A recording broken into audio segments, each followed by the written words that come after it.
Obviously, not being in the playoffs for 16 years, it's going to be a big deal, but it's a step into making your true goal.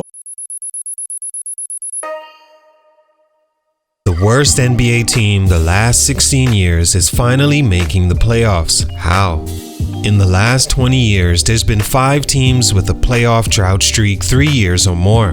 The Pistons, 3 straight years not seeing the postseason. Spurs, of all people, 3. Cavaliers, 4. The Hornets, 6 years. And leading the pack in dominating consistency, the Sacramento Kings, enjoying a 16-year straight drought when it comes to seeing a 7-game series. Most recent year making the playoffs was in 2006. Talk about bad luck, then bring up no luck at all. But that luck is all about to change. The Kings, after 75 games in 22-23, 7 games remaining on the schedule, are currently sitting at 3rd in the Western Conference, 2 games behind the Memphis Grizzlies for 2nd place, and 5 behind the number 1 spot. Safe to say there won't be a 17th year of not even given a chance at winning a championship, because they will certainly see postseason play this year, 2023. Not only will they finally get a shot, with the Suns 6 games behind them in 4th, they will enter one of the top 3 teams in the conference. Kings fans, I hope aren't sitting somewhere counting their horses just yet, because last year's champion, the Golden State Warriors, if the season ended today, would be their matchup at 6, and if it's one team you shouldn't carelessly look past too soon, it's the most recent champion. On their team, a generational talent and 2-time MVP in Steph Curry, averaging his 3rd highest points per game of his career, a team that was dealt a damaging image blow to begin their 22-23 season, a team that's been hobbled and finally healthy, and a team that's won 4 championships in the last 8 years. Definitely not the time to relax, but this is a shallow sigh of relief that the Kings can finally move on from being known as the worst team in the NBA for almost 2 decades. The only team who hasn't made the playoffs not even once the entire 2010s. They've had 9 head coaches since 2006 and 3 All-Stars, 2 of which made their first All-Star with the team this season.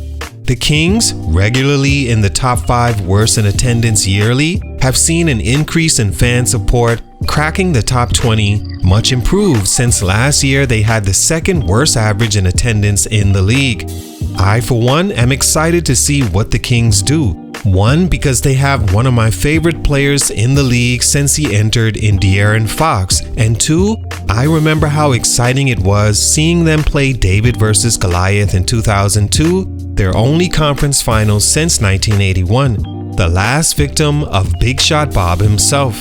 Here's how the Kings hit a growth spurt and finally made the playoffs in 2023 after being the worst team in 16 years. Let's talk about it. It's your boy JC Stunted Growth.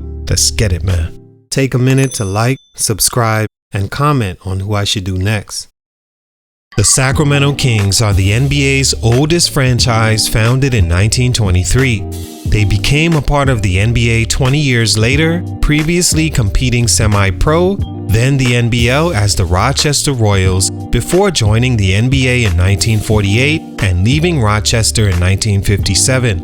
They were the Cincinnati Royals and Kansas City Royals before becoming the Sacramento Kings in 1985. They've been there ever since, although there's been numerous attempts to relocate them. They've won 1 championship in 1951 and, as mentioned, hasn't had much playoff experience in the last 20 years. In that same span, 22-23 is the first time they've had at least 2 All-Stars on the team. Much has gone into the success of the Sacramento Kings this season, but the following reasons, in my opinion, are what finally got them over the hump. Reason number 1, De'Aaron Fox. De'Aaron Fox is one of the best point guards in the NBA, and he has been since his 2nd year in the league, where he was top 10 in assists per game and shot a career-high 37% from 3, when that was a huge knock on his game coming to the NBA. He played all but 1 game that season. Important to note, because a huge reason the Kings are only making the playoffs for the first time in his 5-year career is because of the injury history of De'Aaron Fox. Excluding this year, he's played less than 60 games in 3 straight seasons prior since 18-19 due to injuries ranging from foot to ankle to knee to back, hamstring, wrist, shoulder, you name it, and Fox has experience with it. He's on pace to play at least 70 games for the first time in 4 years should the team not rest him the rest of the way, and knock on wood, he doesn't go down with an untimely injury. Fox was amazing this season, averaging 25 points, 6 assists, a steal, and when the team has needed a bucket in the clutch, safe to say Fox has came through, leading the league in total fourth quarter points this year. Whenever his team were down so far, I almost got used to Fox's familiar drive the lane, quick post up into a short fadeaway, or burst of speed all the way to the rim, and if those don't work, he makes you pay for giving him room on his jump shot. He's averaged 20 plus points the last 4 years, twice over 25. It's shocking he's only been an All-Star for the first time in 2023, but Fox and his injuries forced many of those missed All-Star seasons, along with being one of the biggest snubs when he was available in a tough era in both conferences to acquire a guard spot as an All-Star. This season, he was still snubbed in a way, being only an injury replacement for Zion Williamson.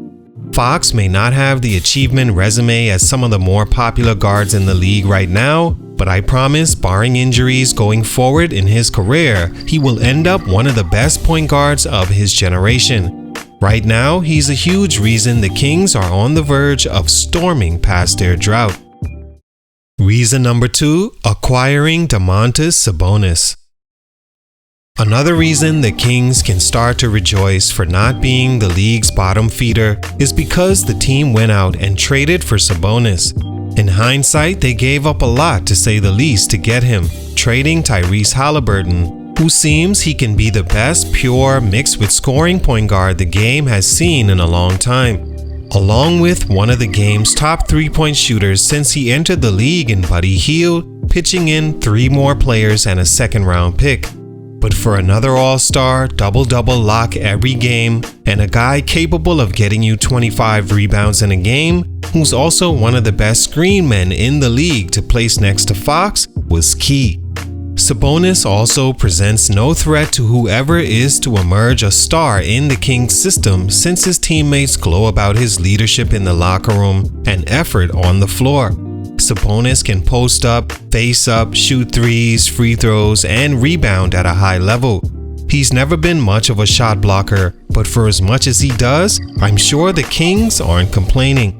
Sabonis was an All-Star twice prior in Indiana 2020 and again in 2021 before the Pacers decided to rebuild, sending him to the now playoff-bound Kings. Reason number 3, the newcomers. Around All-Stars Sabonis and Fox are a cast of teammates and new head coach Mike Brown, hired before the season from the championship-winning Golden State Warriors for the position, a coach who's won 4 championships as an assistant, and a Coach of the Year award for his 08-09 season. Brown has come in as a player-friendly coach and improved the team from 30 wins last year to 45 wins with 8 games to go this season. Rookie 4th overall pick Keegan Murray has fit right in at 12 points a game and shooting over 40% from 3, attempting 6 a game in under 30 minutes.